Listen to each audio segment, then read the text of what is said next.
Eu sou Fábio Rangel. Eu sou Rodrigo Carvalho. Eu sou Daniel Cavalcante. E eu sou Caio Gáudio. E está começando Enquadrando, podcast de apaixonados por cinema, editado pela Nathalie Martins, lá do Tênis Verde Podcast. Hoje nós vamos trazer Trainspotting, filme de 1996, dirigido por Danny Boyle, que é um diretor que eu particularmente gosto muito, né? Tem várias obras de Danny Boyle que eu gosto. A gente já falou de uma aqui no Enquadrando, que é no episódio 63, onde a gente fala de Quem Quer Ser um Milionário, que é o único filme que a gente tinha abordado do Danny Boyle até agora. Trainspotting tem seu roteiro assinado por John Hodge, que tem uma longa trajetória de parceria com Danny Boyle, né? Eles fizeram juntos Cova Rasa, que é um filme que eu adoro. Muito bom. Então, Cova Rasa é muito legal. O Rodrigo... eu lembro que você me indicou esse filme, Rodrigo, muitos e muitos anos atrás. Sim, e, foi quando eu comecei a conhecer o Danny Boyle, de fato. A Praia, Em Transe, todos esses filmes são dessa dupla. Maneiro. Trainspotting é o segundo filme dessa parceria. Né, visto que 2 anos antes eles tinham lançado Cova Rasa, né? E é importante também ressaltar que o filme é baseado na obra Trainspotting, do escritor Irvine Welsh. Acho que é assim que se pronuncia. Tá rasgando o inglês por aí, dele, por aí. moleque. É por aí. Por aí. Deve ser. Irvine, deve ser por aí. E é engraçado que o autor, ele tem uma história muito próxima da história do Mark aqui no filme, né? E o Welsh, não sei se você sabe, o escritor do livro, ele tá no filme também. Tá? Ele faz o personagem que vende a heroína em formato de supositório pro Mark. Esse é o escritor Ele é do novo, livro, né, cara? Parece ser novo, né, no filme. Ele é de 58, né? Não é 97, então tem aparência mesmo. Ele tinha uns 50 anos, sei lá. E, cara, o livro foi um sucesso de vendas, né? O livro foi muito bem, né? Pô, o livro fez esse autor, né? Foi o primeiro livro dele e foi um livro de muita repercussão, né? Ainda mais porque tanto esse filme como o livro, e a gente vai poder falar um pouco disso, acaba sendo um retrato muito, muito forte dessa época, sabe? Você tá falando de drogas, né, na década de 90, né? Depois de uma política sobre drogas na década de 80 muito falha. Você tá falando sobre a epidemia do HIV, né? Por conta do compartilhamento de agulhas. Então, cara, Trainspotting acaba capturando aquele momento, assim, né? E ainda mais que vem desse cara que ele é muito punk, né? Cara, quando a gente começa a falar do Welsh, o escritor, a gente começa a ver que ele tem muito a ver com o Mark. Sim. Né? Ele nasceu e cresceu em Edimburgo, a mãe dele era garçonete, o pai era estivador, né? Mas o pai ficou doente, vai vender tapete de porta em porta. Ele se mudou pra Londres no final dos anos 70 pra se juntar à cena punk, usou heroína alguns meses, 18 meses pelo que parece. Se frustrou como músico, não deu certo, né? Se envolveu num crime, foi preso. Né? Enfim, depois foi trabalhar no mercado imobiliário. Perfeito. É o personagem principal, né? Ele fez o laboratório, né? Ele viveu, né? Ele viveu. Mas ele, pelo que eu vi, ele é um cara super estudado também, né? O livro ele fez junto com a tese dele, né? Um cara também que depois foi pra um lado muito acadêmico, né? Ele foi pra um lado muito acadêmico mesmo. E assim, virou referência política também, sabe? Ele tem várias críticas, por exemplo, a Margaret Thatcher, né? Enfim, Quem não tem, né? Quem não tem? Quem não tem tá errado. Quem não tem. Eu vou te falar que eu não sei. Eu acho que de alguma maneira o Danny Boyle diluiu essa crítica no filme. Eu imagino, não li o livro, queria ter lido, imagino seja muito mais contundente ou talvez mais presente de alguma forma essa crítica. É algo que eu vou pontuar ao longo do nosso debate aqui. Mas eu acho que tem uma ironia interessante, né? Você pega assim, você acabou de falar, o próprio escritor do livro, ele viveu essa cena punk, né? E durante todo o filme você vê que você tem eles mencionando várias bandas importantes, assim, desse cenário da década de 70. E vão falar de Iggy Pop, americano, mas assim, ele tá nesse cenário mais underground. Você tem o The Clash, você pensa logo em The Clash quando você tá fazendo esse filme, né? É um underground inglês, ainda que o filme seja na Escócia ali, no primeiro momento, é um underground inglês total, assim, o punk ali da década de 70 e tal. Só que o interessante é você perceber que, aliás, isso é um ótimo, assim, esse cenário no filme, como você falou, ele é muito real, ele é sujo, ele é puerento, ele é nojento, ele é real, ele é vívido, assim, eu acho que funciona super bem, ele é muito crível. Mas tem uma ironia, né? O filme é lançado na década de 90, e na década de 90, cara, já tem essa ironia, essa contradição, porque o rock britânico, ele é completamente diferente. Ele tá incorporando completamente já essa globalização, esse consumismo, então você vai ter ali aquele Britpop, sabe? Que tipo assim, é o Oasis Blur, sabe? Em que é um rock muito limpo, um rock limpo pra agradar qualquer um, com uma mensagem fofa, quase fofa, né? É tipo assim, um revoltado bem de boa, sabe? Um revoltado de bom coração. Então, assim, é um ambiente ali da década de 90 do rock, e vamos falar, o rock inglês ali volta muito forte nessa época, né? Tem até um discurso do Tony Blair falando que ele dá um prêmio de música lá e ele fala que o rock inglês estava voltando para a posição que ele sempre deveria estar, que é o de melhor do mundo, assim, né? E, óbvio, o passado do rock inglês é incrível. Mas, assim, cara, é muito diferente desse cenário punk, assim, completamente já globalizado mesmo, né, cara? É o capitalismo estragando a porra toda, não tem como. O Oasis foi convidado, né, pra fazer parte da trilha, né? Mas o Noel Gallagher não... O Liam. Mas o Noel brigou com o Liam. O Liam Gallagher não curtiu a ideia. Dizem que ele se arrependeu depois, né? Mas... Não vou mexer com drogas, era essa, desculpa. Não vou mexer com... Ai, esse é muito disruptivo esse filme. Filme de droga... Filme de droga, melhor filme de droga.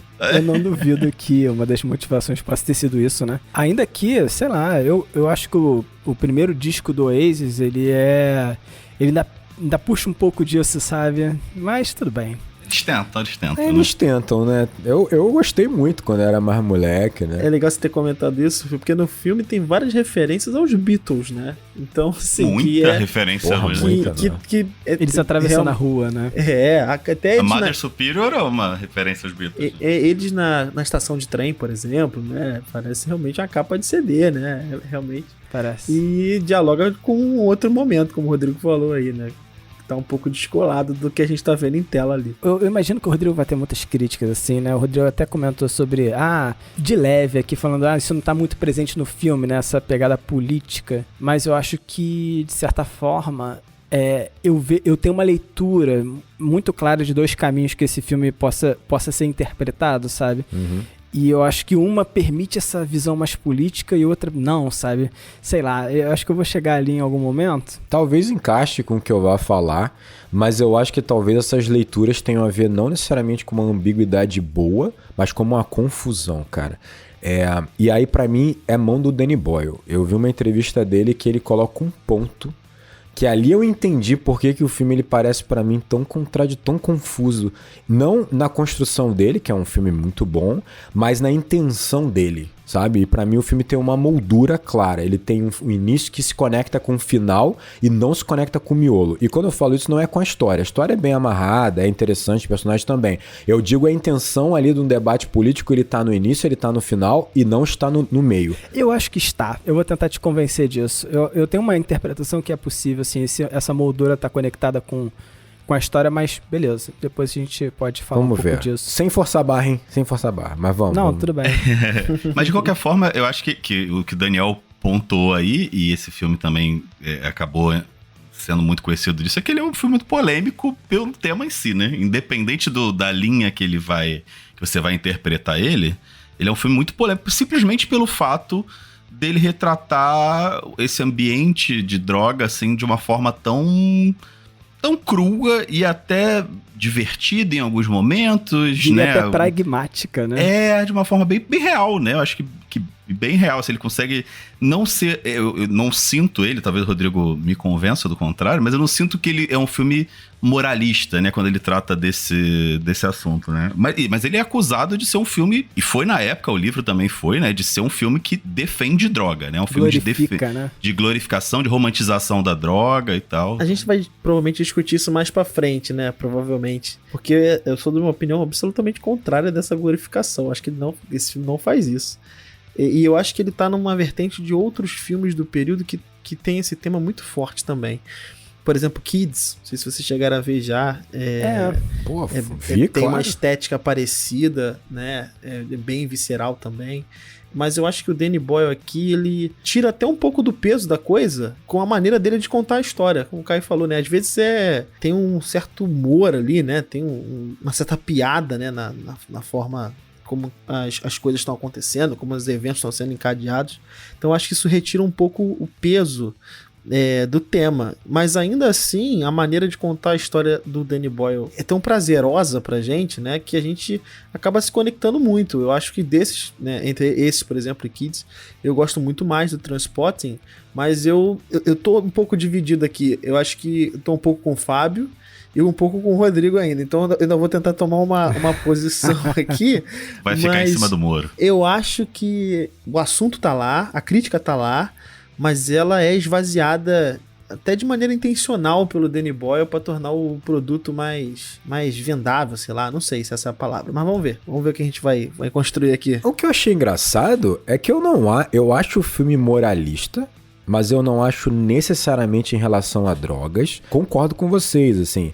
Há um humor aqui, há um dinamismo que faz com que você não digere muito o que tá acontecendo. Eu ri muito vendo o filme. Sim, exato. Você não digere tanto o que tá acontecendo, mas assim, ele te coloca os piores cenários de uso de drogas possíveis, assim. Isso é inegável.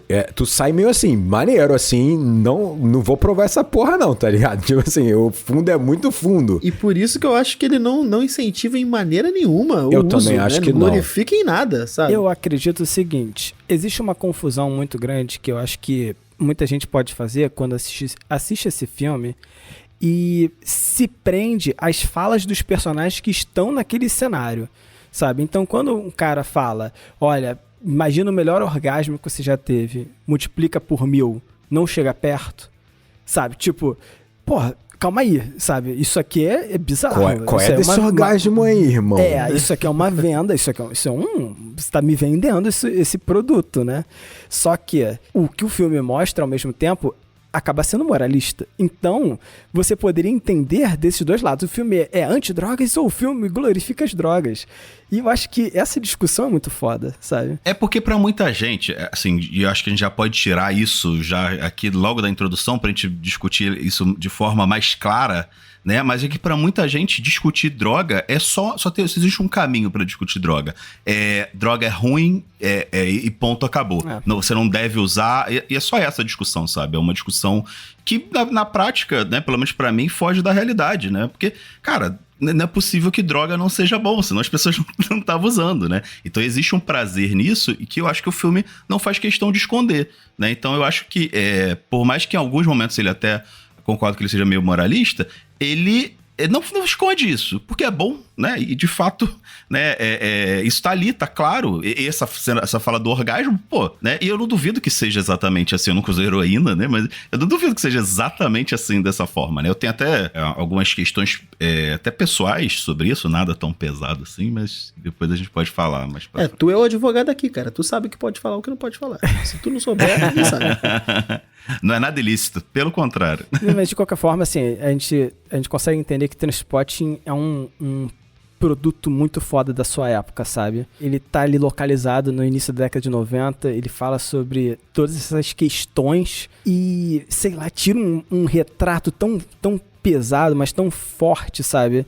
Disso, e a discussão que ele vai trazer, pô, vai ser riquíssima, sabe? E eu acho que a gente vai conseguir elaborar outras coisas aqui, a partir disso. Mas eu acho interessante também, só antes de a gente seguir, que existe um ponto também, por mais que o filme seja sobre essa questão da droga, acho que o Fábio pontuou bem, um filme sobre amadurecimento, que eu acho que é um tema muito recorrente nesses filmes dessa época, né? Década de 90, a gente tem falado muito sobre isso aqui. A gente falou sobre isso bastante em Clube da Luta também. Porque é muito um filme sobre esse vazio existencial, sobre esse momento da juventude que a gente tá perdido, né? Clube da Luta, a gente também comentou sobre isso. Isso é uma pessoa um pouco mais velha, já ultrapassou essa fase, né? Mas a gente tá falando de um cara que é um jovem, que ainda tá no começo, né, da sua vida adulta, que tá perdido e tal. E, cara, é muito recorrente, né, cara? A década de 90 produziu muito filme, assim, impressionante. Por mais que o tema central seja a droga, pra mim, o tema principal é esse amadurecimento mesmo, o coming of age ali, né? O processo todo de aprender a viver em sociedade, achar o seu lugar na sociedade e tal. Cara, é engraçado, porque assim, o que me pegou, e começando a falar um pouco do que eu acho que acabou ficando meio confuso, assim, no filme, e tem a ver com o que o Caio falou agora, eu acho que ele fala sobre droga, e quando você lembra do filme, você fala, porra, é um filme sobre droga, sabe? Independente se você acha que é a favor ou não.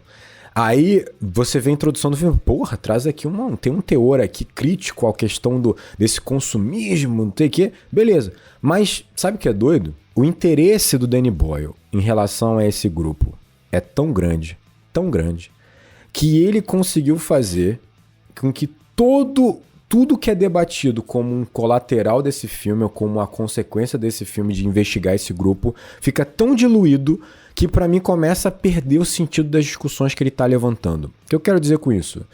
Eu não consigo enxergar esse grupo como representando juventude. Eu não consigo enxergar esse grupo representando ou um grupo maior, ou um contexto, ou uma ideia, porque ele tá tão interessado nesse grupo que em dado momento, pra mim, parece que realmente eu tô vendo um estudo de caso de um grupo daqueles caras e que, cara, eles são tão particulares que não representam porra nenhuma, sabe? Os personagens pra você estão acima do tema. Muito acima. Você acha difícil de generalizar aqueles personagens, né? Não, pra mim, em nenhum nível, praticamente. Porque, assim, chega um ponto do filme que o interesse dele... Tanto é que o Danny Boyle, eu fiquei com isso na minha cabeça. Eu falei, cara... beleza, a droga tá lá, mas o debate é tão vazio. Se você comparar, por exemplo, que eu nem acho tão foda, você compara com Requiem para um Sonho, que debate droga melhor, porque no mínimo o Requiem para um Sonho fala o seguinte, olha, droga é um vício, vamos debater um pouco o vício. Aí ele debate o vício por meio de medicamento, ele debate o vício por meio do sexo, ele debate o vício por meio de droga. Aqui não, aqui é en passant. Tem uma hora que o Mark fala assim, não, minha mãe é viciada numa droga que é socialmente aceita. E só, acabou. O debate tá tão centrado na heroína, mas tão centrado naquilo ali, cara, que fica tão específico que ele fica diluído na minha cabeça. Politicamente nem tem o que dizer. Ele faz uma introdução que você fala, caralho, vai vir muito debate, vai vir. A ideia tá lá na narração. Eu vou falar disso melhor mais pra frente. Caralho, desaparece, cara.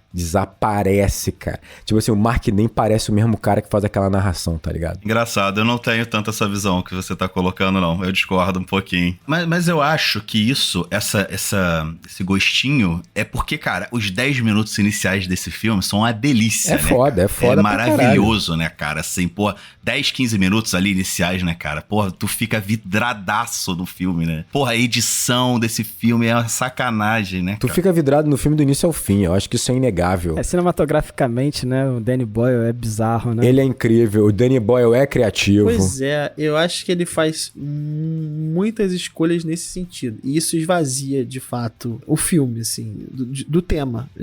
Eu realmente acho isso. Já tinha colocado antes, né? Mas o Kai falou, cara, é uma delícia acompanhar o Danny Boyle contando uma história, cara. Entendeu? Ele tem essa mágica. Não, a maneira como ele apresenta os personagens já te cativa. Tu quer saber mais deles instantaneamente, cara. Muito foda. Enfim, posso puxar a sinopse? Vambora. Dale. Renton é um jovem que busca caminhos para sua vida em meio ao vício em heroína e ao convívio com seus amigos. Tá bom. Foi ok. Protocolar, né? Essa sinopse, ela só foi possível graças ao apoio de Letícia Marini, Tadeu Capistrano Bufa, Pedro Henrique Pires da Silva e Aline Nayade Alves. Muito obrigado, galera, por apoiar o Enquadrando. Obrigado, galera. Obrigado, gente. Obrigado.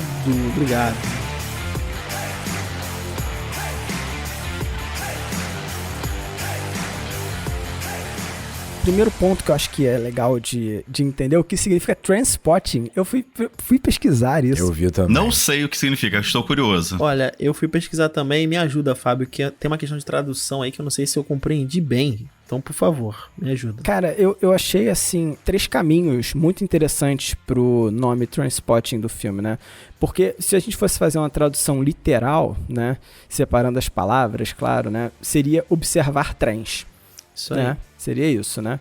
E uma primeira maneira de olhar ela é relativa a um costume inglês das pessoas de irem às estações de trem e anotar números de trens. Ok, Nossa parece bem senhora. inglês mesmo. Cara, isso me lembra uma matéria na Globo falando sobre a galera viciada em ônibus, que eles acompanham a chegada dos ônibus, a saída dos ônibus. Deixa os busólogos em paz. Deixa os busólogos. Mas me lembra isso. Busófilos. Mas assim, isso teria uma relação com a ideia de observar a vida passar enquanto você tá ali sentado, né? Você tá ali perdendo um tempo, digamos assim, né? E a vida tá passando. Beleza. Um significado mais pessimista. Mas todos são. Porque o segundo significado é o fato de que, ao usar drogas injetáveis, você fica com marcas de picadas, e se as drogas forem intravenosas, como heroína, as veias ficam marcadas também como trilhos nos braços. Interessante. E trainspotting poderia significar o fato de você procurar a prática de usar a heroína em outras pessoas. Reconhecer outros usuários como se eles fossem linhas férreas. Caralho, essa aí eu não tinha visto não, hein? Mas tem uma terceira aí, né? Deixa eu ver se aqui eu encontrei. E a terceira é muito voraz, assim, né? Que é a Estação Ferroviária Central de Leith, que é onde se passa o filme, né, um bairro de Edimburgo, ela foi fechada parcialmente em 1952 para ser usada como depósito. Só que em 1972 ela foi abandonada por completo, e isso fez com que o local se tornasse um refúgio de indigentes que eram usuários de entorpecentes. E o termo trainspotting simbolizaria o ato de ir à Estação Central de Leith para poder fazer usos de narcóticos ou, em especial, heroína. Caraca. Engraçado. A definição que eu achei parece um pouco com a segunda que você contou, ou a primeira, agora eu já não lembro. Dizia o seguinte: é um hábito de uma classe rica inglesa de ir observar trens, e que só compreende essa prática quem vivencia ela. Quem tá de fora não consegue entender o que significa. Então passaria a ideia pro filme de que só consegue compreender o que esses personagens estão passando quem de fato consome essa droga. A gente tá de fora, a gente tá simplesmente acompanhando a vida deles. Mas o que significa o vício para eles, só eles vão poder dizer. Entendeu? Então, essa foi a definição que eu achei. Uma bolha ali, né? Um clubinho fechado, né? Isso aí. E de fato, o que torna para esses personagens a vida deles a droga, né? A heroína é o início e o fim de todas as motivações. Então, todas as saídas são o uso, né, do entorpecente. Então, a gente entra numa perspectiva de que a gente não consegue entender esses personagens de fato. Não consegue entender o vício deles, porque a gente não tá viciado. E a ideia do filme é tentar passar pra gente um pouco do que seria esse vício, através de percepção sensorial. Né? E eu acho que o Danny Boyle aqui, ele brilha, né, nesse caso. O filme ele é genial. É uma imersão sensorial no que é o mais próximo do que você poderia chegar, talvez, né? Cara, é tipo assim, eu quase comemorei como um idiota quando o Mark, ele tomba, né, com o efeito imediato da droga, e ele afunda no chão e aquilo vira uma cova. Caralho, eu falei, puta que pariu, Danny Boyle, assim, é muito foda. É foda. É muito foda, né? É muito foda, cara. Ele prepara, ele dá a pista lá no início, todo mundo cai no chão quando tem o primeiro impacto ali com a droga, e naquele o Mark já afunda. E ele afunda com o tapete de uma forma delicada, né? É sutil, é suave, como se ele estivesse escorrendo, né? E aí depois ele tem a cova. Cara, que porra, amigo. Isso aí realmente... Danny Boyle é foda. Danny Boyle nessas paradas, cara, ele é sensacional. E toca uma música irada do Lou Reed, né? No fundo, Perfect Day, né? O nome da música, tá muito foda. Tá louco. O que eu acho mais irado é a ideia de você ter uma solução simples sempre. Ele não usa um artifício mirabolante para passar para você certas informações. E isso até acaba ajudando o filme, porque se a gente for parar pra pensar, o orçamento do filme é minúsculo, é muito baixo. E ele tem algumas transições, alguns devaneios que são tecnicamente muito interessantes. Né? Como é que você consegue resolver a ideia da cova que você acabou de falar? Porra, é uma solução incrível e muito simples de ser feita. Eu lembro do cachorro, por exemplo, o cachorro, você vê que ele atirou no cachorro, mas o cachorro não aparece. A ação, né, dele atirado no testículo do cachorro pro cachorro morder o dono é muito mais auditiva do que visual. Você não tem essa situação acontecendo de fato, né? Você percebe que ela tá acontecendo pelo... Não, tu vê o cachorrinho atacando o dono. Mas não fica tão claro, né? Porque ele fica balançando na câmera, porque não tinha como fazer isso, entendeu? O ataque não é real. Você não vê o tiro, né? Você não vê o tiro. Exato, não vê o tiro. Claro. Então fica sempre uma solução. A cena do banheiro é um negócio, porra, memorável, né? O pior banheiro da Escócia virou um negócio, né, que todo mundo que viu esse filme vai lembrar dessa cena. Eu acho essa parada que você comentou, pra mim, a genialidade do Danny Boyle, e falamos disso em Quem Quer Ser um Milionário também, né? É como ele consegue traduzir em imagem todo um processo sensorial que nós temos que ter, é foda. né?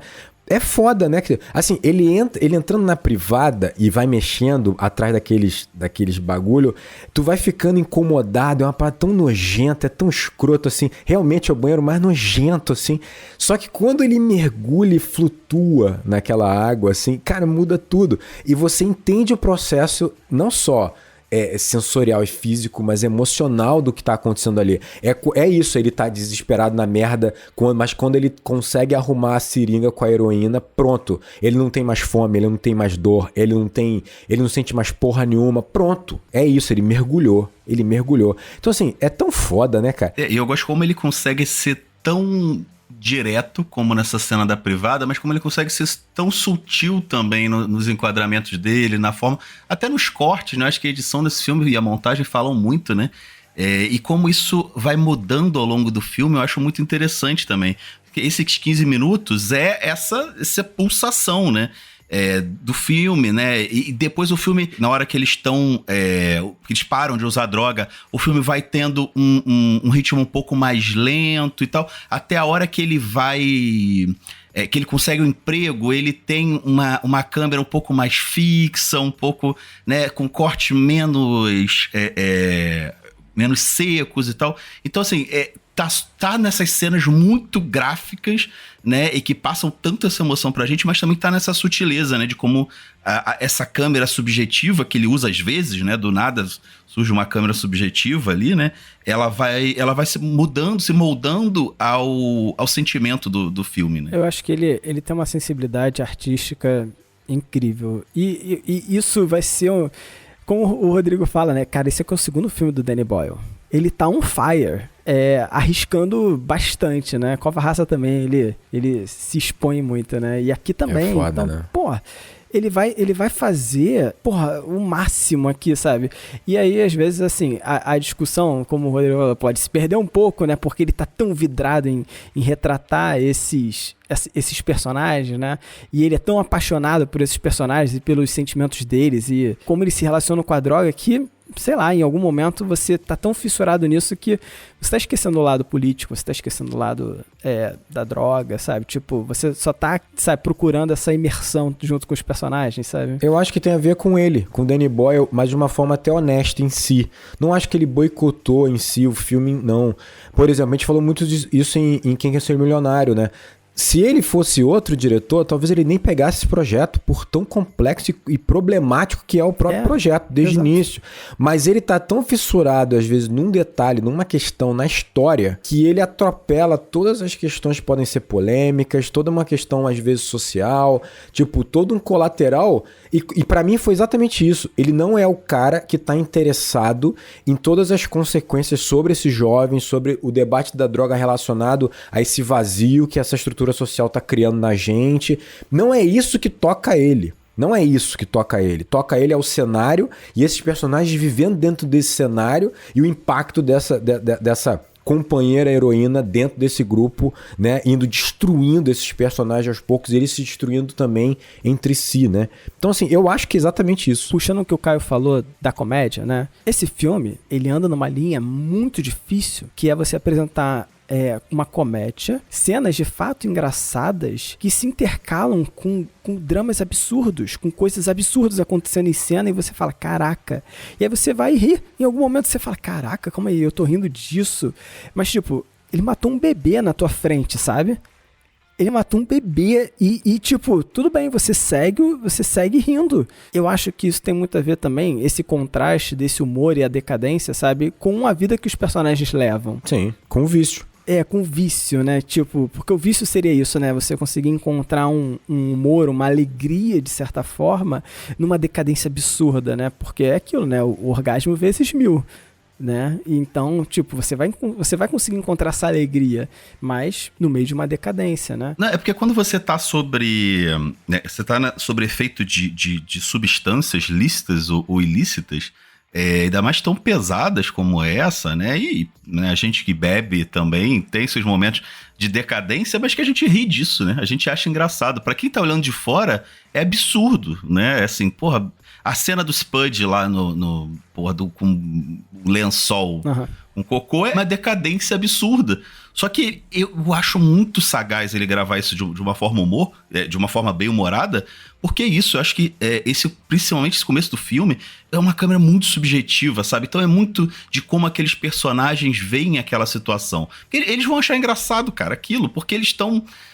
A droga fala mais alto do que tudo, sabe? O prazer que a droga gera fala mais alto que tudo. Então, pra eles não é decadente, sabe? Mas pra quem tá olhando de fora, é. Eu acho que gravar sendo engraçado é gravar sem ser moralista, sabe?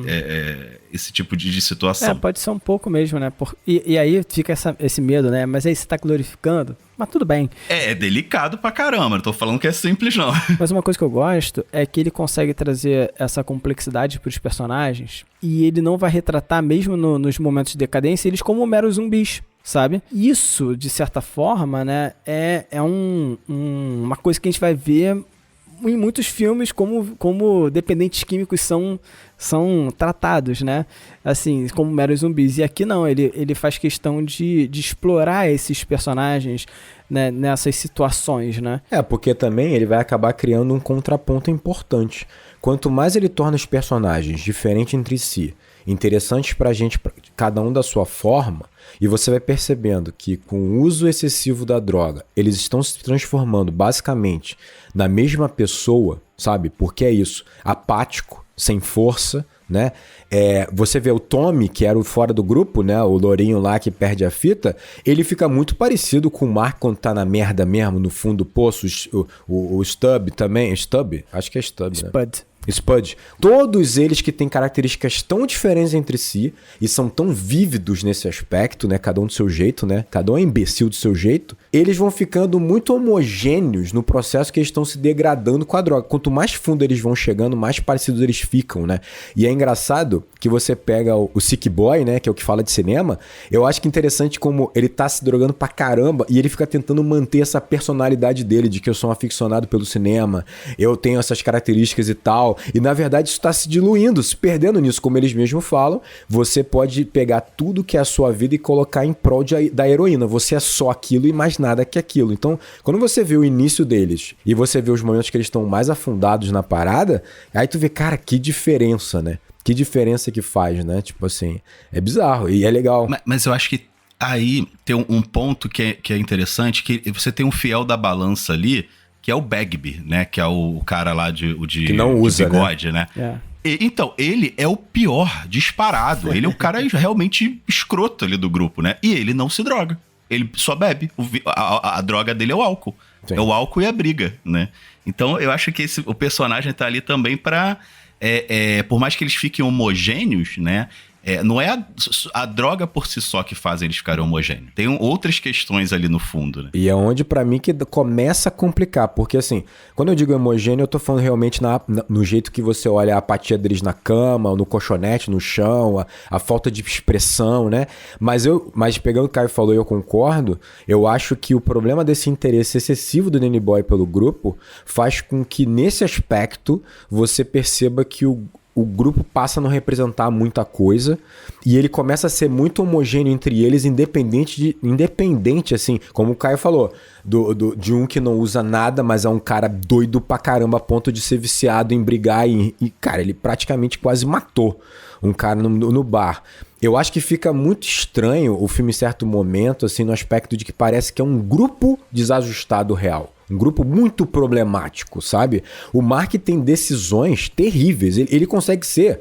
Assim, ele talvez seja pior do que o Sick Boy, assim, sabe? Tipo assim, ele talvez não seja pior do que esse cara da caneca. Eu acho que aí vai ganhando um tom moralista estranho nesse decorrer desse processo, de que parece que esse grupo, ele atrai todo esse mal, sabe? E vai degradar todo mundo que se aproxima, que é o caso do Tommy, que era o cara mais distante, mais certinho, mais não sei o que lá. Ele vai ser engolido pelo grupo, porque a gente fala, a heroína destruiu o Tommy? Mais ou menos. Quem puxou ele pro fosso foi o Mark, né? E a cena muito cruel de quando o Mark vai no quarto e vê o amigo totalmente destruído pela heroína, e ele dá o dinheiro pra ser legal naquele momento com máximo falta de envolvimento, sabe? Esse é o Mark, tá ligado? Dói essa cena, né? Ele cara? tá limpo, ele tá consciente, ele dá o dinheiro pro cara, sabendo quais são as consequências, sabe? Eu quero falar sobre essa cena em específico depois, porque eu acho que isso tem muito a ver com uma teoria minha, e eu acho que vai contrabalancear isso.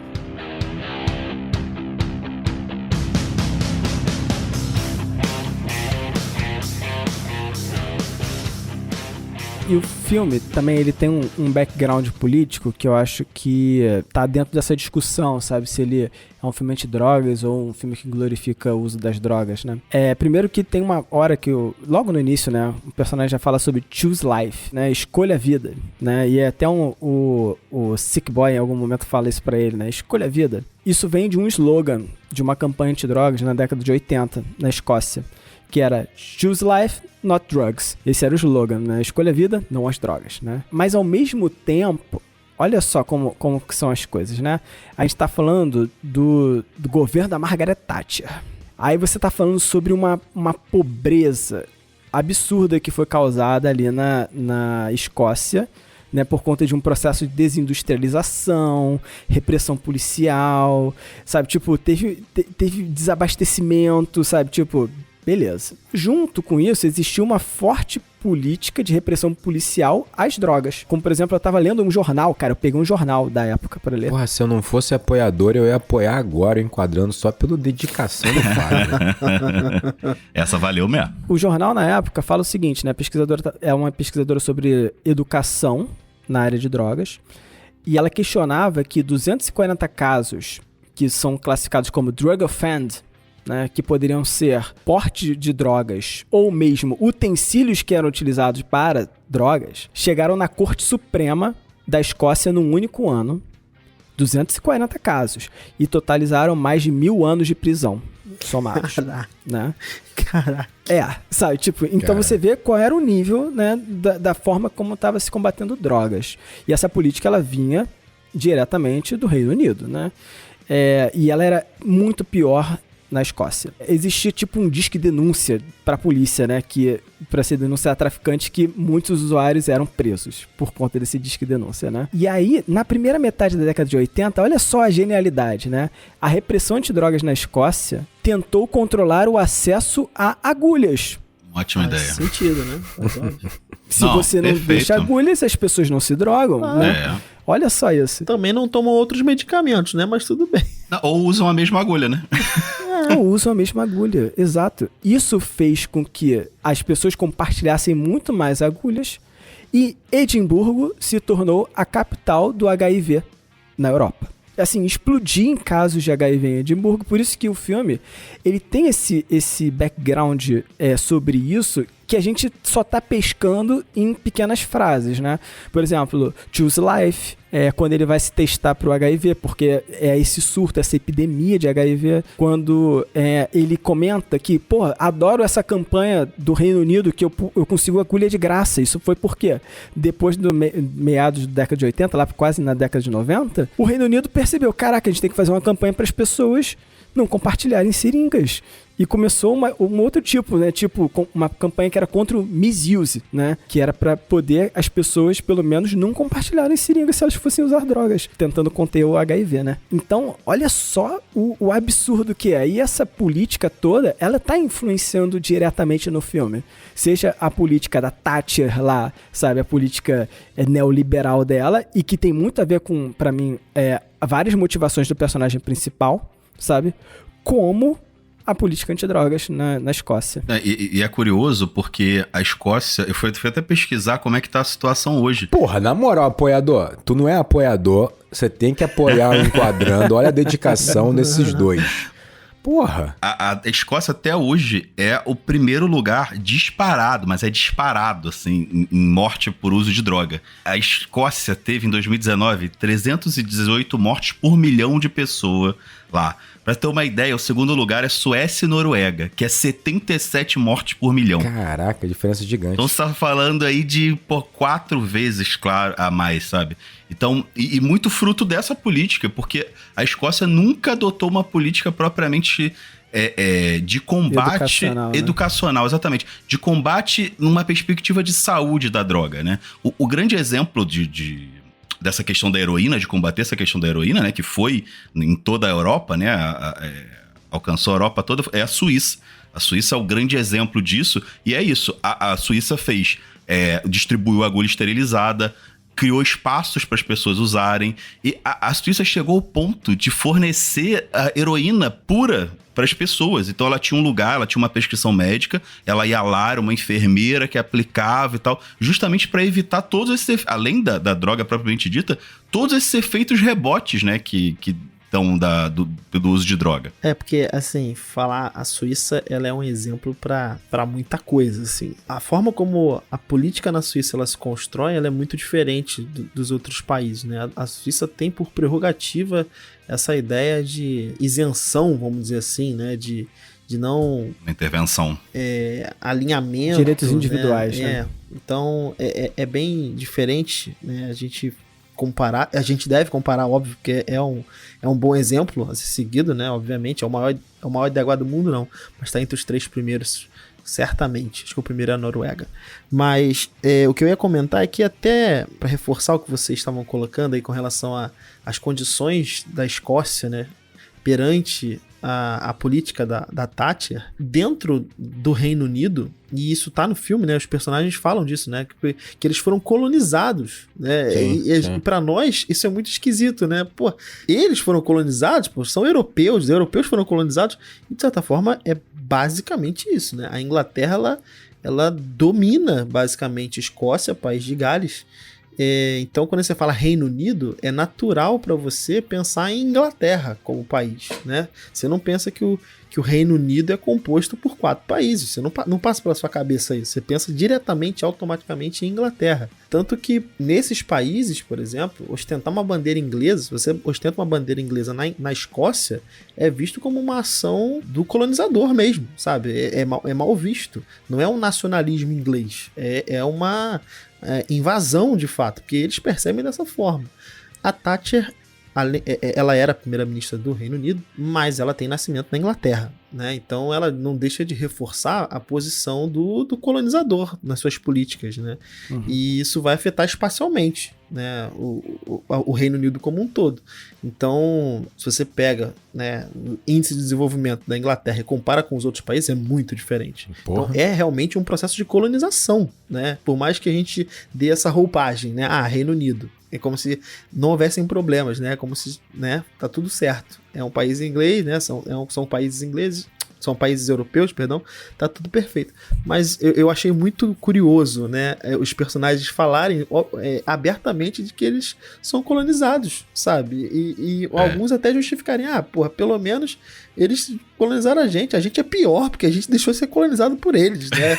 Porra. É muito louco isso, né? Deixa eu só comentar aqui que o nome da menina que assinou a matéria lá no jornal que eu li, lá de acho que 84, 85, mas era Liz Yager. Ela assinou Liz, L-I-Z, Yager. E só para não deixar passar, fazer uma vírgula rápida, o Brasil age hoje como a Escócia agia nos anos 80 em relação à política de droga. A gente até hoje tem uma política de droga que é totalmente de enfrentamento, de combate, é um problema de violência, né? E não um problema de saúde, é um problema de segurança. Falando por baixo, né? A gente tem agora um processo de discussão no STF só para diferenciar o que é tráfico e o que é para uso pessoal. A gente nem tá falando de liberação de droga aqui, né? Então a gente está num processo muito inicial. Eu até estava vendo que 1/3 das mortes violentas do Brasil são decorrentes de guerra à droga.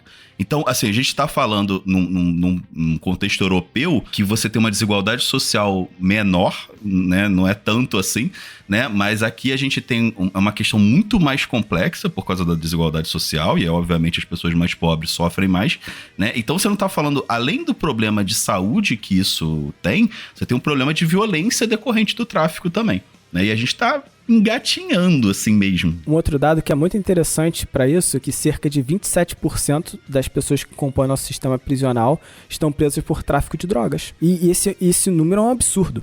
E desse número, o STF fez um estudo nessa discussão desse processo atual. Eles acham, né, que dependendo do que você definir como traficante ou não, 50% dessas pessoas vão ser liberadas. sabe? Porque seriam consideradas droga para uso pessoal. Usuários. Né? E é isso que acontece quando você discute a droga numa perspectiva só moralista. Isso. Como se a droga fosse só uma coisa ruim que a pessoa faz e pronto, né? Como se não houvesse todo um contexto por trás daquilo. Eu acho que a gente precisa realmente raciocinar para além de questões morais o que a gente entende como Estado. Porque você imagina, essa quantidade prisional que a gente está falando aqui, ela é custo. Ela é imposto para você, para mim, até dentro de uma política neoliberal, se a gente for pensar nisso, né, de você pagar imposto, você não quer pagar imposto, você está pagando imposto por uma política que ela é ineficiente, né, e que ela está encarcerando gente que não precisaria estar lá, sabe? É tentar realmente enxergar as coisas de uma maneira um pouco mais democrática, né, e cidadã, né? E se você for vendo as consequências disso, essas pessoas normalmente elas são pessoas menos instruídas, elas não têm acesso a advogados, elas não conseguem ter evolução de pena, né? Que eu esqueci qual é o nome que se dá pra isso, Caio. Pode ser redução de pena, tudo bem. Gradação de pena. Não, nem era redução, mas era aquela evolução que você passa pro regime fechado, pro semiaberto, depois de 1/3, enfim. Não, e se você não tocou na questão básica, né? Que é a questão de cor de pele, né, cara? Porque assim... E a questão de cor de pele. Que é gritante, né? E eu gosto que esse filme é um filme europeu de pessoas brancas de classe média, né? Isso é importante, é relevante, né? Porque existe um imaginário de que a droga assola só as pessoas mais pobres e tal. Isso é uma grande mentira, né, cara? Porque a gente tem uma elite que consome droga sem pensar duas vezes, né? Livremente, né? Que fala sobre isso livremente. Pra trabalhar, pra performar melhor. E pra você ter uma ideia, o que o STF tá querendo definir agora, né? Especificamente sobre maconha. Eu acho muito difícil que vá ir além de outras drogas, né? É pela quantidade, eles só querem definir a quantidade do que é considerado tráfico, não é legalizar, né? É o que é considerado tráfico e o que é considerado uso pessoal, porque hoje, na prática, a lei é tão subjetiva, né? Que a realidade é essa. Existe uma elite do país que consome droga livremente, todos os tipos de droga, né? Da maconha, a heroína, a cocaína, tudo que você possa imaginar, e as pessoas que não podem usar, né? Que se usam, elas são presas imediatamente. E eu não tô falando que tem que usar ou que não tem que usar, não é esse o ponto, né? É que existe uma diferenciação absurda. E só o que define isso é a cor da pele e a situação financeira. Tá pago aí, tá pago o nosso pedágio agora aí. Não, e vem tá mais. Pago não, calma, tem mais. Vem mais depois. Mas de qualquer forma, tem esse plano de fundo que é muito importante para você compreender uma boa parte desse filme, sabe? Tipo, o que tá acontecendo ali. Cara, então, aí que tá. Eu acho que poderia tá pincelado. Tem elementos pra você defender o que você tá dizendo ao redor do filme, mas parece não ser o interesse do Danny Boyle. Essa é a minha impressão. Posso estar enganado, assim. Mas pra mim, o complicado pra mim é o seguinte. É uma opção dele, clara, começar com a narração, né? Aquilo é uma apresentação. Aquilo é muito forte. Perceba que se aquele diálogo inicial não fosse uma narração e fosse basicamente o Mark falando como Sick Boy antes de tomar lá a picada dele lá, seria muito diferente. A gente não levaria com a mesma credibilidade. A gente só vai falar, pô, é um maluco falando mais revolta idiota superficial antes de se drogar e ficar apagado no chão. Não. Aqui é diferente. Ele tá numa narração, apresentando o filme, absolutamente lúcido. Aquilo é uma reflexão do Mark a respeito da vida e dele. Então, assim, ou seja, é muito forte isso. Isso vai definir um tom pro filme. Pra mim é tão estranho, porque ele vai claramente criticar exatamente isso, né? O que era muito evidente na década de 90 também. Essas contradições do excesso do consumismo, globalização, um capitalismo que tá começando a ficar claro pra gente que tem vários problemas e várias contradições. Ele fala muito sobre isso, né? Você vai ter que escolher isso, você vai ter que escolher aquilo, você vai ter que comprar aquilo, você vai ter que comprar não sei o quê. E aí eu cheguei numa conclusão de, porra, eu vou pegar tudo isso, que é um peso gigante, e vou transformar isso em heroína. É muito mais fácil, né? Eu tenho um objetivo único, né? Beleza. Cara, é maravilhoso isso. Eu vou ocupar esses vazios que são gerados pela sociedade com droga e foda-se. Porque droga é bom pra caralho e tem o valor de 10 orgasmos, não sei o que lá. O problema pra mim a partir daí, isso pra mim não é trabalhado. E tem um ponto que me incomoda demais, talvez pelo excesso de interesse do Danny Boyle no grupo, que me incomoda. Por exemplo, essa cena que tem na Escócia, em que eles estão naquela estação, né, vazia, que só tem aquele descampado, que é um cenário muito escocês pra gente, né? Vai, né, porra. Cara, ali claramente o Mark tá tomando o papel de síndrome do vira-lata, né? Dizendo, porra, olha essa merda aqui, esse descampado aqui, é a prova de que a gente é primitivo, tá ligado? Aqui não é uma área comercial, industrial, né? Porra nenhuma, né? Isso aqui... Então ele tá relacionando o fracasso dele do grupo em relação ao próprio fracasso da Escócia, né? Tipo, a gente é tão incompetente, tão merda que a gente foi colonizado e é uma merda isso que nos limita também. Beleza. Tipo assim, é uma visão superficial boba que faz sentido pro Mark da vida. Talvez, tá? Não, já é estranho se você pensar com a narração inicial, porque o Mark não nos revela mais um cara consciente como ele é naquele primeiro momento. Independente se ele é viciado ou não. Ele só é um idiota que não fala porra nenhuma ao longo do filme inteiro. Ele não parece uma força... Eu não tô dizendo que ele tem que ser engajado. Eu tô falando que ele tem que ser uma força de certa consciência. Mas não, tudo bem. Ele só é um cara que tá viciado lá e beleza, e foda-se. E detalhe, é aparentemente o mais egoísta, o mais fechadão. O que me incomoda vem logo depois. O Mark, ele fala tudo isso e aí ele decide se deslocar, se afastar daquele grupo, né? Se afastar até da Escócia, ele vai pra Londres, se não me engano, ele vai pra Inglaterra. O filme faz até uma brincadeira, um deboche, coloca vários takes turísticos de Londres, né? Como se aquilo ali fosse de fato a 7ª maravilha do mundo e tal, maneiro. Só que o problema é que a partir daí você vai perceber o seguinte, o Mark de fato, ele vai encontrar alguma paz, ele vai conseguir ter um retorno financeiro, ele vai ficar... empolgado com o trabalho dando algum retorno pra ele, ele parece encontrar um começo de equilíbrio na vida dele e dá uma sensação escrota pra caralho de que se você tá num centro realmente capitalista desenvolvido, você tem oportunidade. Se você tiver aproveitar essas oportunidades, se você for focado, sabe, não deixar, né, as mazelas te atrapalharem, você vai conseguir um pouco de paz como o Mark estava conseguindo. E o que me incomoda não é essa vida que vai trazer peso para ele, não é essa vida, na verdade, qual é a vida que vai trazer peso para ele? O que vai fazer com que puxe o pé dele de novo? É o passado. É exatamente a Escócia e o grupo que vai trazer ele de novo para esse ciclo, né, de autodestruição. Não é a vida que ele tá tendo agora. Não são as dificuldades que ele vai encontrar em Londres, tá ligado? Então dá uma sensação de que sim, o capitalismo te dá a oportunidade sim, basta você estar ligado nisso e você ter os seus valores, direcionar seu olhar para essas oportunidades, parar de ficar reclamando um pouco, trabalhar que você vai conseguindo sua paz de espírito. Isso me incomoda um pouco no filme. Mas olha só, a gente tá falando da Margaret Thatcher que privatizou tudo, arrebentou os sindicatos, aproveitou greves de classe para retirar direitos. Beleza. Sabe, beleza. Tipo, quando a gente conecta o filme com a história, a Escócia, no início dos anos 90, logo após a era Thatcher, ela sofreu esse processo de desindustrialização e a população se tornou uma mão de obra totalmente desqualificada. Uhum. As pessoas eram estivadores, garçonetes e por aí, né? Isso, somado às políticas neoliberais, né, e a perda de direitos trabalhistas, trouxe uma pobreza, uma desesperança para a população escocesa absurda. Esses personagens são frutos disso. E você tá vendo um personagem que questiona o que é ser escocês em algum momento. Eles entendem como horrível, porque eles foram colonizados pelos ingleses e somos colonizados por idiotas. Não podemos sequer escolher uma sociedade decente, vibrante, saudável para ser colonizado. Sim. De certa forma, o personagem principal, ele tinha uma visão política no início do filme. E isso relaciona muito com a visão política do personagem no livro. Porque no livro, por exemplo, esse personagem, ele frequentou greves de sindicato, por exemplo.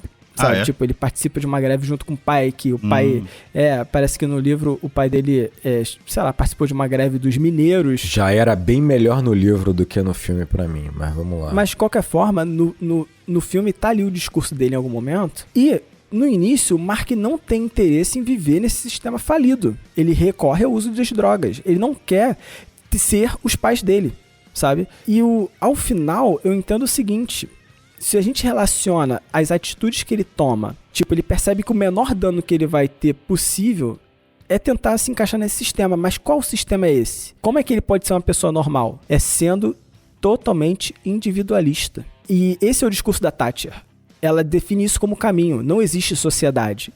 Existem homens e mulheres individuais, sabe? Nenhum governo pode fazer nada exceto através das pessoas.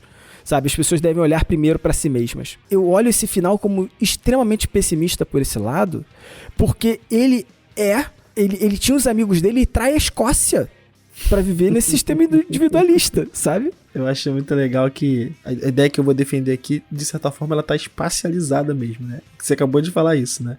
Ele trai a Escócia. Porque eu vejo muito a Escócia como sendo a juventude. E no caso aí a Inglaterra é o amadurecimento, é a idade adulta. Tem uma passagem que é a mais interessante do filme pra mim, que é a ida dele ao banheiro.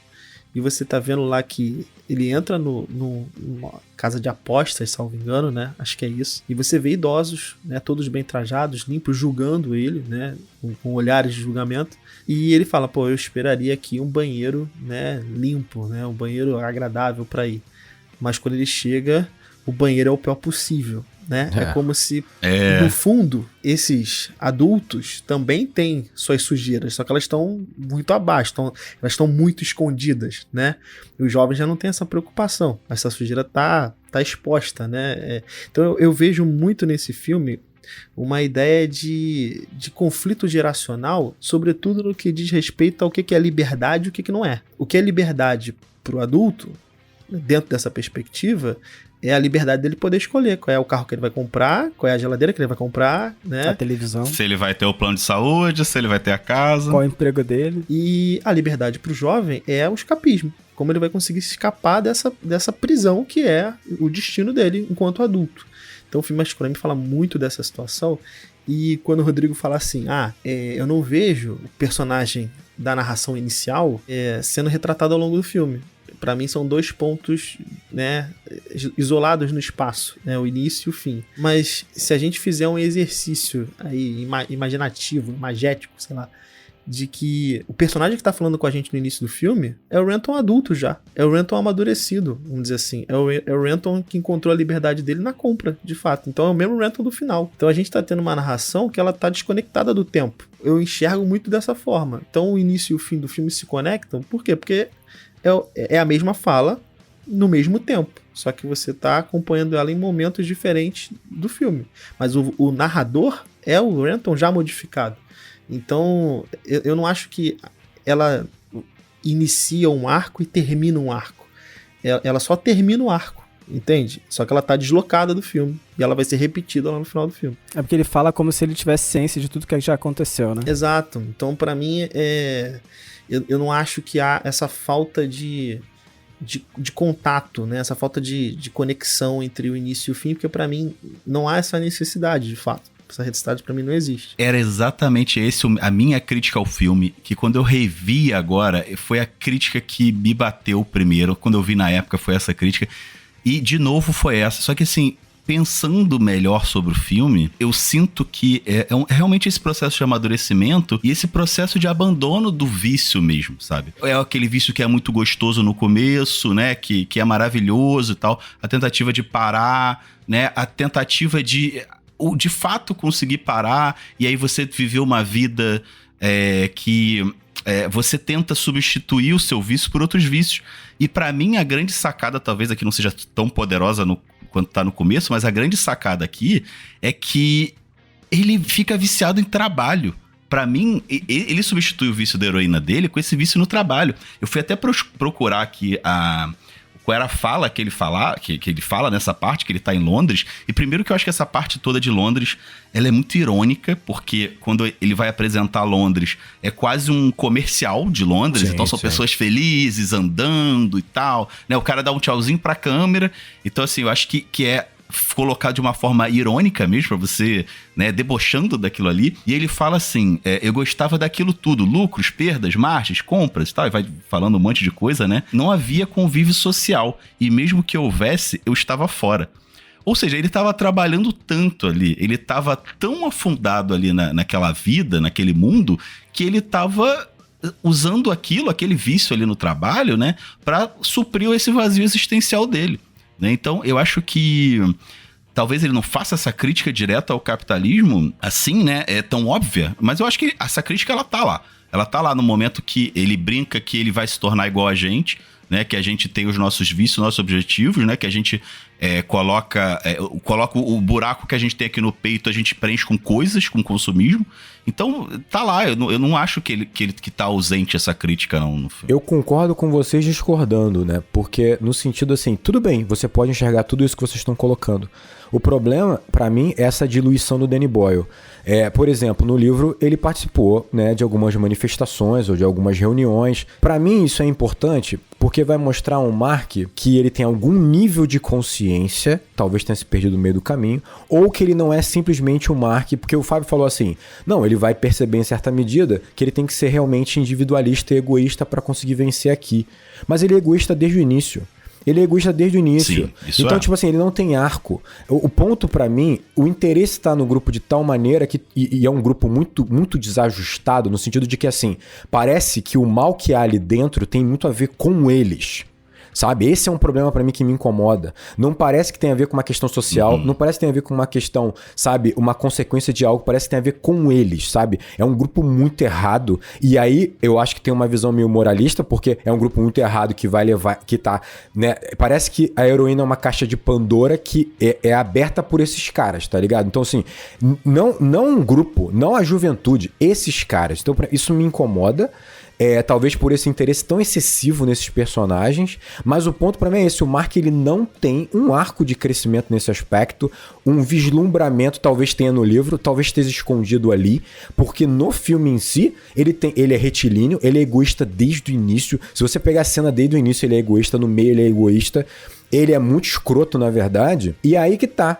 Ele vai pra Londres, você não vê as consequências dessa vida que ele tá tendo, pelo contrário, você vê, na verdade, uma vida muito melhor, porque, na verdade, passa uma mensagem assim, ó, se você optou por se distanciar dessa estrutura porque você não concorda ou porque é uma merda, beleza, se você tá ocupando esse vazio com droga, tu vai ficar tão na merda que a própria estrutura vai ser uma solução pra você, porque é melhor. Aí é isso, e aí ele encontra uma saída, e o problema é, ele volta pra degradação, não é por conta do peso, ou porque ele percebeu isso e aquilo. Não, cara, é porque volta os amigos, volta o grupo, volta essa força negativa que há na Escócia com esses 4, 5 caras, tá ligado? Porra, é muito diluída essa mensagem. Não discordo de você, não. Acho que você tá certo nessa sua crítica de, às vezes, pessoalizar demais a coisa. Eu concordo com você. Tu botou bem essa frase aí, isso aí. Mas eu acho que existe um arco e o arco é pessimista. Né? É uma curva que é um gráfico que sobe no meio do filme, que você acha que ele vai melhorar, e depois desce de novo. Só que eu acho que é meio que como um espelho, sabe? No sentido de que lá atrás ele é um cara individualista degenerado, né? Entre aspas aqui, né? Ele é um bandido degenerado. E no final ele vai se tornar um cidadão de bem, degenerado também. Porque ele fala isso, eu agora vou ser igual você. Eu agora vou me preocupar com a minha casa, com o meu plano de saúde e tal. Então, eu realmente não acho que ele tem um arco de crescimento. Eu acho que ele tem um arco de uma pequena ascensão e volta à estagnação da mesma forma que ele estava antes, só que por outro lado, né? E eu acho que essa é a crítica ácida do filme, né? Que no final das contas a gente é igual aquele cara que estava correndo lá atrás da polícia. Justamente por isso que você colocou, porque a gente vive numa sociedade que preza, antes de tudo, o individualismo e o prazer individual. Sim, puro hedonismo, sabe? A gente vive nessa sociedade que tá o tempo todo, sou eu, como eu vou fazer, como eu vou ficar rico, como eu vou ficar melhor e tal, né? E é o tempo todo isso. E a droga, cara, o filme todo mostra isso, né? É como eu vou sentir prazer, como eu vou ficar bem e foda-se tudo, né? Foda-se tudo em volta. E o bebê ali, eu acho que é a grande metáfora do filme. Essa cena, olha... Caralho, dá muito incômodo. Mas é isso, a gente tá cagando pra tudo. A gente tá cagando pros mais frágeis, a gente tá cagando pra nova geração, a gente não tá se preocupando com quem precisa, né? Porque a gente tá tendo prazer. E é isso que importa, a gente tá vencendo na vida. E a mensagem no final é isso, porque se você virou o self-made man, o cara que acorda às 5 enquanto eles dormem, é isso que importa. E foda-se tudo, sabe? Foda-se se tem gente sem comer, foda-se se tem gente sofrendo violência, não importa. Eu tô feliz, eu tô sentindo prazer e foda-se tudo. Não, mas nesse ponto que eu coloco a questão da moldura, ruptura, que eu acho que o final ele se comunica com o início, né? Quando ele mostra pra gente que ele vai, com o dinheiro vindo da maneira mais absurda possível, ele vai comprar a reputação dele, ele vai comprar o futuro dele, ele vai comprar esse papel como cidadão, mas pra mim esse é o complicado, né? Se você tira, por exemplo, só pra fechar mesmo, assim, é muito incômodo pra mim o fato de que você pega um cara que não pensa como a gente, ele vai ter ferramentas suficientes e majoritárias no filme pra dizer o seguinte: quando ele se distanciou das drogas erradas e dos caras errados e ele focou no trabalho um pouco, ele teve fôlego e teve uma vida legal. Foi no primeiro... E porque é isso, quando aparece o grupo de novo pra ele volta pra merda de novo e vai virar o filho da puta, entendeu? E ele só vence quando ele se livra daqueles amigos. Né? Que aí de falir ele se livrou daqueles amigos. Não tem volta. Não tem como voltar a se ter com aqueles amigos. E nisso eu concordo. Isso me incomoda também, esse final de... E ainda em Londres, né? Não é nem na Escócia. Exatamente. Eu só sou drogado porque eu ando com esses amigos, com essas pessoas aqui, né? Exato, isso me incomoda. Eu concordo com você que esvazia muito, porque ele retrata um vício muito poderoso, né? As consequências sensoriais desse vício de maneira muito poderosa. Mas ao mesmo tempo ele retrata uma saída uma mudança de chave, uma saída dessa situação de maneira muito lógica, né? E não de maneira sensorial. Então, eu entendo a tua crítica, Rodrigo, e eu concordo com ela, assim, em certa medida. Mas eu acho que eu tô com o Caio nessa ideia de que o arco aqui, ele não é nem um arco, ele é cíclico. Você tem um outro vício que vai te dar liberdade, entre aspas, né? Que é o vício que vai dar liberdade pra ele. Agora é o vício do trabalho que vai dar dinheiro, que é a liberdade do dinheiro pra ele poder comprar o que ele quiser. Tem um detalhe aí também na forma do que ele tá trabalhando, né? De certa forma ele tá meio que enganando pessoas ali. O trabalho dele é vender apartamentos zoados, sabe? Tipo, para as pessoas, porque tem uma especulação imobiliária absurda por conta de uma política neoliberal da Thatcher, né? Claro. Tu veio hoje pra falar mal da Margaret Thatcher, né? Tá certo, tá errado. Que a Terra tenha, né? Mas tem sim. Eu acho que esses elementos estão no filme. Eu só acho que tá diluído, talvez, pelo interesse do Danny Boyle. Talvez o livro seja muito melhor nesse aspecto, né? Foi a mesma crítica que a gente fez a Clube da Luta, né? Que ele faz a crítica, mas é tão poderosa a mensagem inicial, né? Que a crítica vem um pouco mais fraca aí, né? Mas eu acho que o Clube da Luta ainda mais honesto e mais certeiro. Eu acho esse filme aqui, o Danny Boyle deu uma escorregada, sabe? Ele tem uma frase que ele fala assim: pra mim esse filme realmente é sobre o grupo e como homens vão perdendo suas amizades e tal. E eu acho que ele ficou tão obcecado nessa parada que ele foi cortando as coisas, sabe? E aí, essa substância do filme que tem a ver com isso. Não é que, porra, a gente quer um filme que tenha que ser panfletário. Não é isso. O filme sugere isso no começo dele, né? Tipo assim, e ele tem porra, vai falar de um submundo, vai falar de um país que foi colonizado e tal. Então, assim, mas eu acho que é uma questão mais do Danny Boyle, ele escorregou. Tanto que olha só que engraçado, né? Porque o filme, ele é baseado na história do próprio autor, né? Sim. Do livro, né? E ele vai trabalhar, né? O Welsh também foi trabalhar no mercado imobiliário em Londres, né? No norte de Londres, que tava tendo aquele boom, né? É uma expansão absurda. E, cara, quando ele consegue uma quantidade de dinheiro suficiente, ele volta para Edimburgo. E ele vai trabalhar como servidor no conselho habitacional da cidade. Porque esse cara, ele é pró-separação, né, da Escócia, né? Ele quer a independência da Escócia. Ele acha que tem que ser independente a Escócia e o País de Gales, sabe? Do Reino Unido. Então, ele volta para Edimburgo, né? Ele tem uma perspectiva totalmente diferente do Mark. E eu acho que quando ele desenha esse personagem do Mark, ele vai fazer esse personagem que deu errado, enquanto ele é a pessoa que deu certo, sabe? Tipo, que voltou pra lá e tentou ajudar o local onde ele nasceu, entendeu? Eu não sei se o Mark deu errado exatamente. Não, eu não digo assim. Não, eu entendi que o Fábio colocou que é na perspectiva do autor, não, o Mark deu errado, né? Sim. É uma pena que nunca existiu o Transporting 2, né? A gente não sabe como é que continua a história. Então. Essa foi boa.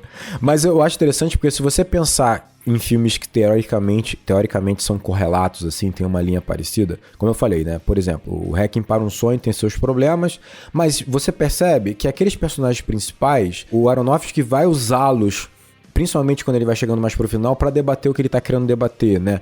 E aí ele consegue ampliar esse debate das drogas um pouco melhor do que aqui. O discurso é ruim? É ruim, mas... É ruim. Mas você pega... Porra, Laranja Mecânica tem muito a ver com esse filme aqui, né? Esse filme vai beber em Laranja Mecânica, é um grupo, mas você vai perceber que o Alex é pra se debater uma coisa, né? Ele vai pegar a ideia da violência que sai do Alex pra ele debater uma outra violência no final do filme. Então assim, e o Alex é um personagem forte, é um personagem presente, característico. É foda. Aqui, só parece que o Danny Boyle, sabe? Ele foi, vambora, irmão. Tipo assim, eu adoro vocês, eu tô apaixonado. E tipo assim, e aí no final ele bota essas duas molduras pra poder amarrar um pouco essa parada. Agora, tem tudo que vocês falaram? Tem. Eu acho que dá pra interpretar dessa forma? Dá. Eu só acho que tá meio... Porra, cara, tu deixou de um jeito que aí o parceirão lá do outro lado vai interpretar de outra forma, mas com razão. Esse que é o problema, com razão. O Danny Boyle deu razão pro cara. Esse que me incomoda. Felizmente eu não vejo esse filme sendo muito apropriado nesse sentido. A galera já vai ficar resistente a esse filme desde o início, né? Filme lacrador, você quer? Ou bebê usando droga. Porra! O bebê usando droga. Apesar dele estar muito realmente nesse foco dessas pessoas e tal, né? Eu gosto como ele é muito um estudo, assim, sobre como funciona o vício, sabe? E de um jeito bem honesto mesmo, né? Eu tô falando isso porque eu fumei, né? Durante 10 anos, cigarro, normal. Tabaco.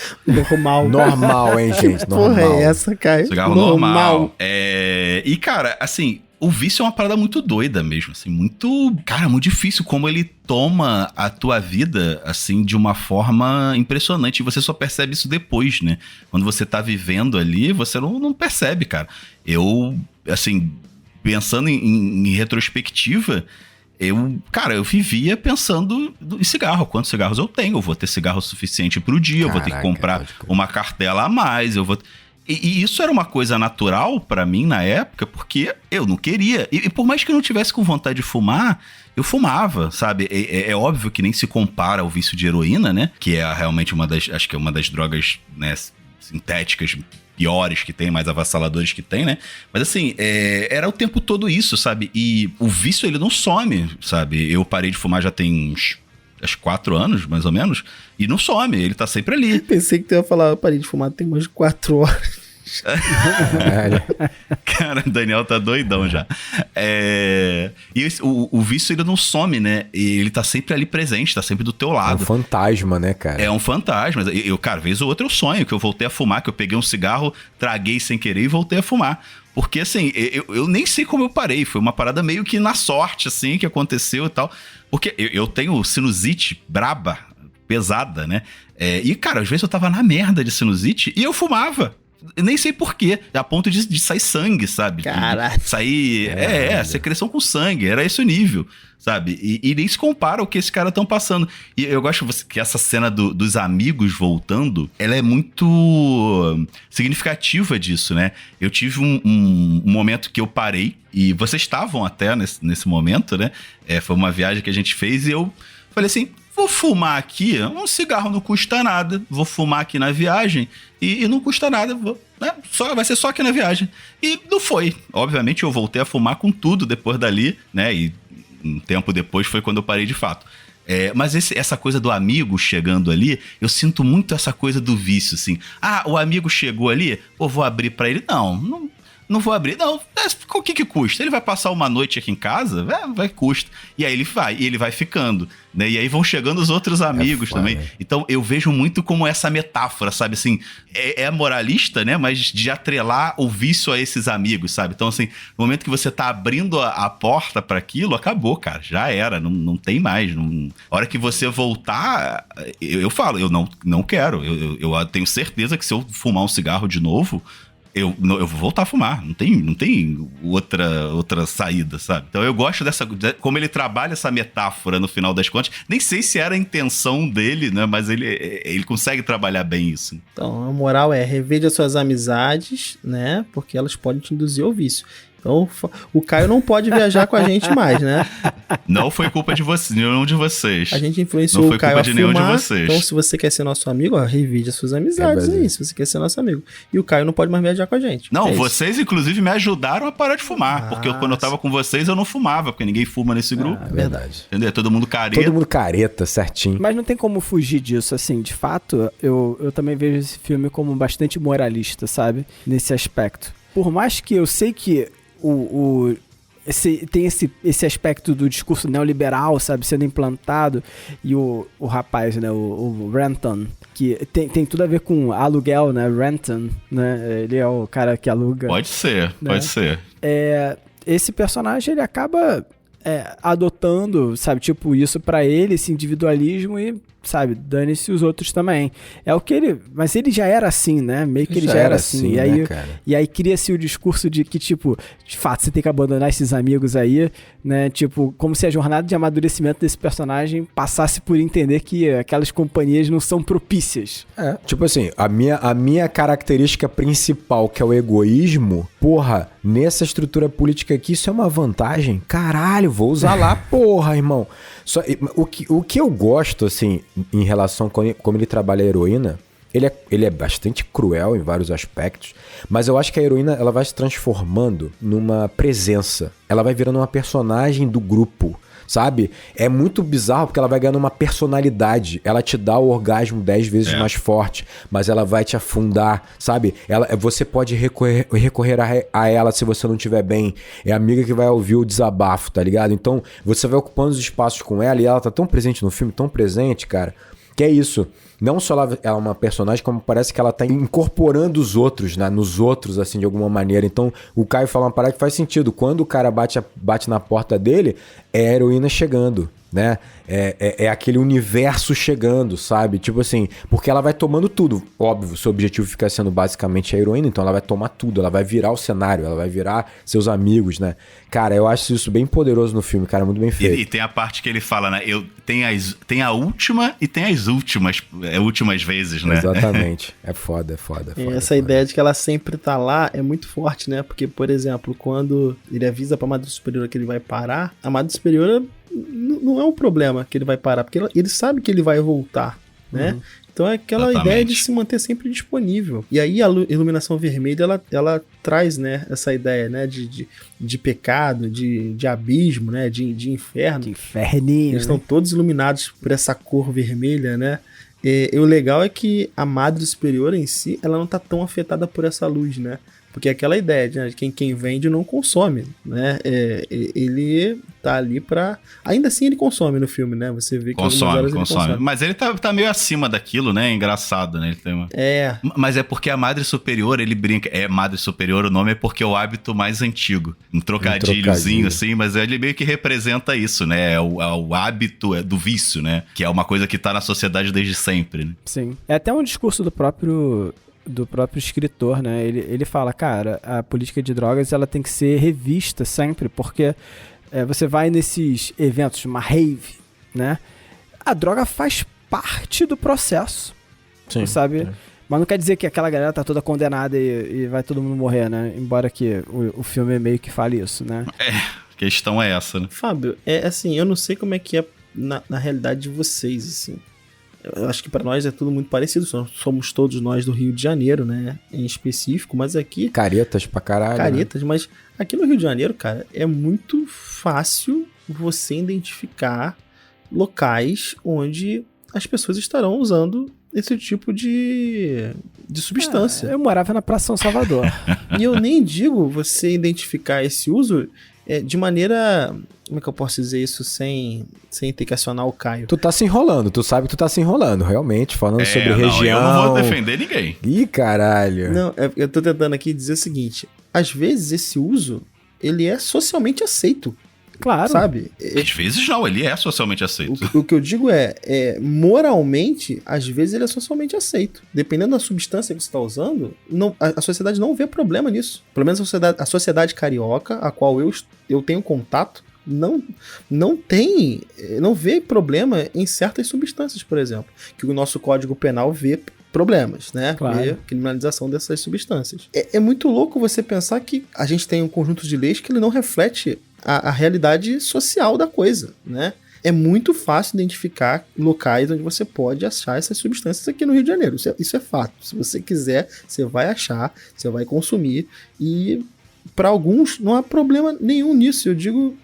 Não digo nem problemas morais, mas eu digo não há contrapartida social de você usar isso. É realmente moralmente aceito. Existe um avanço dessa problemática que, beleza, o filme é de 96. E óbvio, né, a droga em que eles estão retratando no filme é uma droga muito mais pesada, né, tem uma série de outras consequências e por aí vai. Mas há um avanço da pauta que parece que, na realidade, esse avanço foi só socialmente construído, mas legalmente não teve avanço absolutamente nenhum no nosso cenário. A gente tá ainda que seja um problema gigantesco. Ainda que seja um problema gigantesco. Não, eu fui uma pesquisa aqui de mortes por droga no Brasil, né? Drogas lícitas e ilícitas. Alguém chuta qual é o primeiro lugar? Acho que é meio óbvio, né? O álcool, sim, é o que eu estaria. O álcool tá disparado, cara. O álcool é responsável por 85% das mortes de droga no Brasil, sabe? Imagina. Lista entre listas e ilícitas, 85%, e é aceito. Né? Todo mundo aqui, tirando o Daniel, né? A gente bebe, a gente inclusive grava bebendo, é normal, é uma coisa normal, né? Daniel bebeu no meu casamento. Daniel bebeu, poucas vezes ele bebe. Socialmente, bebo mas socialmente. é normal, né? E eu acho que o filme até retrata uma coisa que ele não faz tão bem, né? Mas ele mostra um pouco disso, assim, que, na verdade, a sociedade acaba jogando mais ainda essas pessoas na boca das drogas, né? Assim, né? Nesse consumo desenfreado de droga, né? É isso, a heroína é muito viciante, né? Tem drogas muito viciantes, mas tem drogas que não são tão viciantes assim, mas que elas... É o vício psicológico, né? E quando você coloca a pessoa como um pária, que você exclui ela do mercado de trabalho, você exclui ela da convivência social, você exclui ela de tudo, da sociedade. Você diz que ela não merece estar na sociedade, cara... Vai sobrar pra ela o quê, né? Quem não abandonou ela, né? Exatamente, é um ciclo infinito ali, né? E o Mark, ele tem ali os pais que tomam a atitude enérgica com ele, né? A saída mais agressiva possível, que é trancar ele num quarto até ele ficar limpo totalmente. Acho maneiro que o filme também tem um detalhe no nome dos personagens, né? Eu comentei rapidamente, né? Mas o Renton é por conta de Rent Boy, né? Que ele seria o garoto que aluga, né? Que vai trabalhar em Londres com aluguel. Mas tem uns outros, assim, bem interessantes, né? Tem eu tava vendo isso na internet, né? Por acaso fiz umas pesquisas assim, e aí tinha umas pessoas falando sobre os nomes dos personagens, achei interessante. Mas tem um personagem, né, que é o Bagby, que no livro ele tem esse nome porque o pai dele morreu, sei lá, por alcoolismo, nem sei, eu não lembro a história direito, mas ele virou um pedinte, né, de rua, por isso que seria begging boy, sabe? Tipo, faz sentido. Bagby. É o cara da faquinha. É o brigão lá. É o único não drogado. Mas o apelido dele é Franco, né? Que remete ao violentíssimo ditador espanhol, Deus. né? Sério? É essa? Poderia ser, né? Poderia Faz sentido. ser. Tem o Tommy, né? Que o significado desse nome é twin, né? Que seria gêmeo, né? E é engraçado que ele faz um paralelo, né? Entre o Mark e o Tommy, né? Sendo que meio que o Tommy passa a funcionar tipo o Mark no filme, né? Ele acaba espelhando o Mark, o que o Mark era, como o Rodrigo tinha falado. Então, tem essa brincadeirinha com os nomes aí. E o Sick Boy, ele é só doentio, né? Sick Boy, doentio. Porque sick tem um significado de doentio, mas é meio que uma gíria pro cara irado, sei lá, né? Também pode ser. Então acho que é uma brincadeira com as duas coisas. Ele é o mais descolado do grupo, né? Sim, sem sombra de dúvida. Ele é o cara que consegue parar a hora que ele quer, né? Ele vende uma imagem, né? Ele vende uma imagem e tal, mas você vai ver que... E ele gosta muito de 007. Ele é o cara que vai se aproveitar de todo mundo sempre, né? Tanto que ele brinca que, tipo, se fosse ele já tinha levado o dinheiro, certamente, sabe? Sem você perceber, né? Porque ele parece, de fato, carismático, assim, mas... Mas não tem nada sobre o Spud, não? Cadê o Spud? Eu queria saber o Spud, pô. O Spud eu não sei. Porra, Spud. caralho. A cena da entrevista dele é inacreditavelmente boa, cara. Caralho, é muito boa essa cena, meu Deus, cara. É muito boa, real. Cara, é engraçado que Spud significa batata, né? Mas, significa assim, batata. Mas é isso, né? Pra gente isso pode quer ser meio dizer, bobalhão. né? Pode ser batatão, assim, meio... Tem um detalhezinho no final, né? Quando o Mark, ele decide roubar a mala, eu não sei como é que o cara não acordou. Tem que ter bebido realmente muito ali pra tu tirar uma mala do teu colo sem tu perceber nada. Mas tudo bem, ele pode ter bebido realmente um tanto demais. Mas eu achei legal que, tipo assim, ele vai, antes de pegar a mala, né? Ele vai no banheiro e aí ele tá lavando a mão ali e tal, não sei o que, ele tá de frente pro espelho e a lâmpada fica exatamente em cima da cabeça dele, como se ele tivesse tido uma ideia, né? Tipo assim, eu tô com uma ideia. Essas paradinhas estão ao longo de todo o filme, cara. Tipo, o Danny Boyle adora colocar essas camadinhas assim, né? Algumas coisas gráficas assim, que alimentam o filme, né? E essa cena faz um paralelo com uma cena em que ele olha pro espelho lá no início do filme e ele tá, tipo, degradado, né? Sim. E tá, tipo, parece um zumbi se olhando, né? E aí aqui é mais ou menos a mesma posição que ele tá olhando também ele mesmo no espelho, quando ele... Aqui meio que ele tá bem, sabe? Um passo pro sucesso que ele tá. Você falou do Sick Boy, acabou não falando lá atrás, lembrei que tem uma coisa que é bem famosa desse filme, que é a teoria do Sick Boy, né? Sobre as pessoas, né? Ele fala lá, na hora que eles estão atirando, olhando nas pessoas lá, né? Que, aliás, que é uma cena bem imagética também, né? Eles mirando naquela sociedade ali, né? Eles, os degenerados, mirando com uma arma nas pessoas normais que estão ali, né? Eu li até que ele dá um tiro ali no cachorro do cara, porque aquele cara é um skinhead e eles são punks. Gostaria muito que isso estivesse no filme, né? Caraca, eu não achei isso de forma nenhuma, sei lá. Não tá no filme. É só se tiver muito, assim... o cara parece um normalzão. Sei lá. Não, pra mim são pessoas comuns ali, né, assim. E seria até interessante, né, de ver um skinhead andando no meio das pessoas comuns, né? Isso é até uma crítica interessante, mas não sei se tá ali ou não. Ele tem uma teoria que é uma teoria muito deprimente, né, cara? Que ele fala que você tem um momento na sua vida que você consegue uma coisa e depois daquilo é só declínio. E aí ele cita o Bowie, ele cita o Lou Reed, mas o grande debate que eles têm é sobre o Sean Connery, né? Sean Connery. Que eles falam... que é muito bom. O momento da vida dele foi o 007, depois dali acabou. E eu gosto que o Renton, ele tem ainda essa dúvida, ele não concorda totalmente, porque ele fala, e o nome da Rosa? Aí ele fala, não, o nome da Rosa não, o nome da Rosa foi um ponto fora da curva. Aí ele fala, mas tem os Intocáveis também, né? Aí ele fala, não, os Intocáveis foi só um prêmio de simpatia da academia, aí não. Então, o Sick Boy, ele tenta o tempo todo empurrar a goela abaixo essa teoria que, você brilha uma vez na vida e a partir dali não importa mais, né? Que é uma coisa muito da nossa sociedade hoje também, né? Que, você tem que brilhar, você tem que estar no topo, sempre. Se você não estiver brilhando, se você não for o melhor, não serve, tua vida não serve. Não, e isso você jovem, porque você só alcança isso jovem. Né? Depois tem acabou. Tem uma parada com a juventude que é bizarra, mas eu acho interessante, porque eu acho que o Sick Boy, pra mim, ele acabou sendo um personagem bem interessante, porque parece que, primeiro, esse discurso dele, tudo parece muito vazio quando sai da boca dele, né? Mas esse discurso dele parece que é uma forma dele se convencer do caminho que ele tá de que ele tá tramando, né? Ele sabe que é um caminho de decadência de alguma forma, então ele tem que justificar que é natural ele ir pra esse caminho de decadência, ele iria de qualquer forma, né? Pela idade dele. Mas eu acho também que ele tem uma luta muito doida de realmente se manter... ainda manter a personalidade dele, o que torna ele na cabeça dele interessante, né? Que é esse discurso dele mais profundo sobre cinema, sobre vida, porque de alguma maneira ele vai percebendo o quão vazio ele é, o quão merda ele é, né? Tipo, nesse processo dele. Então, ele tá se debatendo a se manter interessante como ele foi um dia, talvez uns anos atrás, sabe? Tipo assim, pra aquele grupinho de mais jovens e tal.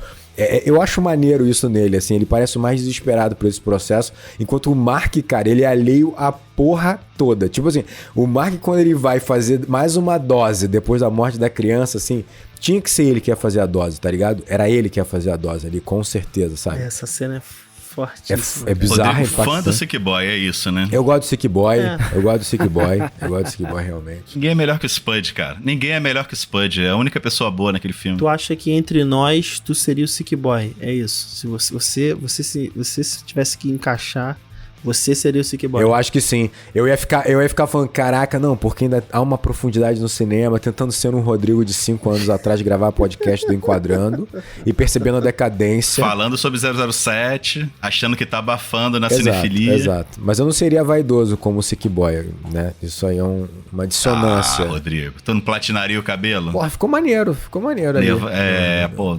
Fazer um nevô ali. Ficou maneiro. Depois do Rodrigo fazer um nevô, a gente precisa parar. Então é isso, galera. Agradeço a todo mundo que ouviu até aqui a nossa análise sobre Trainspotting e Margaret Thatcher. E a Terra tenha e não devolva nunca mais. Engula. Gostaria de informar vocês que o Enquadrando ele tem mídias sociais que você pode entrar em contato com a gente, seguir lá os nossos conteúdos, né, Daniel? Por favor. E a gente tem lá o nosso Instagram em @enquadrando_oficial, a gente tem nosso Twitter em @enquadrando_. Você pode seguir a gente lá no youtube.com/enquadrando e considera apoiar a gente em apoia.se/enquadrando, né?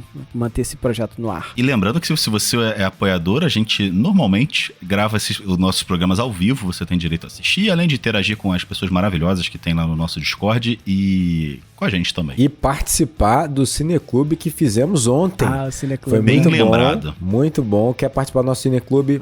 Apoie. Que é um filme que tinha tudo a ver com esse filme, né? Tudo a ver. A gente até comentou, né? Sim.